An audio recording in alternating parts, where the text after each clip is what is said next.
This is what we're talking about, right? It looks wet outside. I've had so many people tweet and talk about that, text messages, but it is ice, and this is everywhere. Yeah, it's everywhere, and one of the problems was that overnight we didn't necessarily, see a lot of rain on radar, but we saw a lot of the fog, and you saw it this morning too. On my way in, it definitely made visibility more difficult. Yeah, and that was actually just a lot of moisture kind of just hovering over the surface, and anytime that moisture really touches the surface, that's when it freezes, and that's how we get the ice. Okay, so when does the precipitation move out? Well, most of it's already moving out, okay, but we're still seeing some of that moisture sticking around. So let me show you that. I want to show you here our Dallas camera. You can kind of make out the shadows there.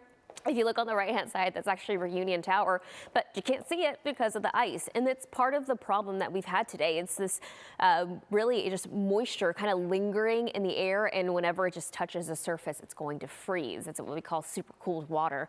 Temperature, 26 degrees. We have area-wide freezing temps still. So we still have that winter storm warning, and that's in place until 6 this evening. It's from the Metroplex towards portions of the Red River. Elsewhere, we have winter weather advisories. Like I said, a lot of the precip is already moving out. I'm only seeing little remnants of it in eastern Dallas County, south towards Ennis, and closer towards Terrell. That continues to move towards the north and east, but this is still the problem. We still have quite a bit of moisture, mostly on the eastern side of 35, and that's where we see this plume of just fog and mist still kind of ongoing. Visibility down to about 2.5 miles. Same for Terrell, about 3 in Greenville. And that is, again, where we are seeing some of the bigger issues now in terms of the stuff just freezing on any surface. About 27 degrees right now in McKinney and in Terrell, 26 for Dallas, 24 in Fort Worth, Denton, 22 in Decatur, 24 for Mineral Wells and in Granbury.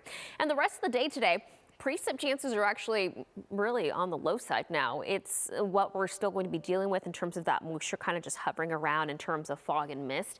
But the temperatures, they'll start to climb here. About 28 degrees expected at about 1. Temperatures climbing briefly to and above the freezing point. That's going to allow for some melting for us. But for the most part, we are going to see most of this moisture kind of start clearing out from west to east, and then we do have another freeze expected tonight. So I'll get to that in just a moment, and of course we'll take another look at radar, future radar, and all of that. But we need to get you an update on the roadways because there are and have been a lot of issues out there. So Stacia, what's the update? Yeah, and unfortunately with a possible freeze tonight, it doesn't look like those issues are going to go away anytime soon. I was hoping this would have unfroze by now, but you have a problem, I-35W at 114. I'm going to go ahead and show you what's happening there. You can see you do have a big strip of purple as a result of that collision. Basically, this is just an extension of the story that Alex was covering in the field. This is the entire area that's shut down, and it doesn't look like it's going to open anytime soon because it's taken a long time to clear it. So again, I-35W southbound at Texas 114 is where that North Lake PD officer was struck by an 18-wheeler. And as Alex mentioned, fortunately, he's okay except for an injured nose. Also, we're seeing some problems downtown Dallas. A couple things I want to point out right now. I-35 east southbound at Texas 342. You have another accident there causing a backup. Still dealing with some icy issues, icy conditions. Those overpasses, bridges obviously are still a problem throughout the Metroplex because they do have more ice, or typically tend to. Central Expressway 75 southbound, the exit ramp to Texas 366 westbound. That shut down as a result of ice. You cannot go that direction. And just a few things again to remember, if you do have to venture out, everybody's asking you all to stay home just because it's safer. If you do have to go outside, make sure you watch your speed. Try to keep it under 15 to 20 miles per hour. You can even hit patchy ice, and that could be a problem. So even if the road looks okay, it's still better to go slow. And of course, crews will continue to monitor and treat the roads the best that they can today. All right, Kara, back to you. Thank you, Stacia. We do have crews everywhere, all over our main counties. Chris Sadeghi with us this morning in Dallas, and I mean, he even had the mayor tweeting out that, Chris out there pretty much alone, and that's a good thing.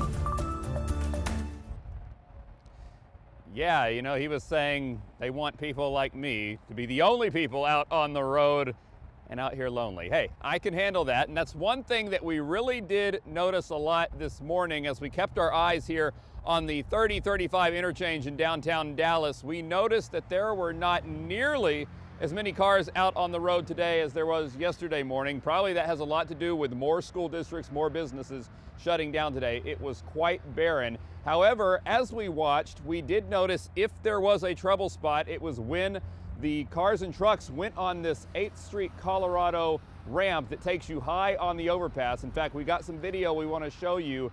This was earlier in the morning, probably around 5:30, 6 a.m. A car got stuck, stalled out there on that overpass, and then the cars behind it also had to slow down, stop. Now, eventually we saw those cars behind the stalled car make it up over that overpass and inch on by. Some sheriff's deputies came by, blocked off this ramp, and were able to help that stranded driver.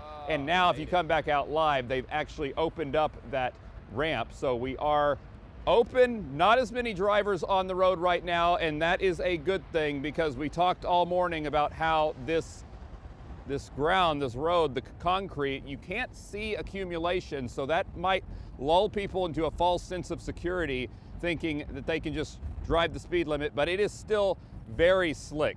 Even when you walk on it, you have to watch your step. We don't want anybody to fall, so be very careful if you're out on it. Yesterday, up until 5 p.m., there were 450 crashes in the city of Dallas. We checked a couple hours ago, and from midnight to around 8:30, the fire department said they'd responded to 32 crashes. So it would seem that we're on a much lower pace for crashes. That's the good news, but we still got a long way to go, and this isn't going to melt until we can get back up over freezing. Kara, back to you. Yeah.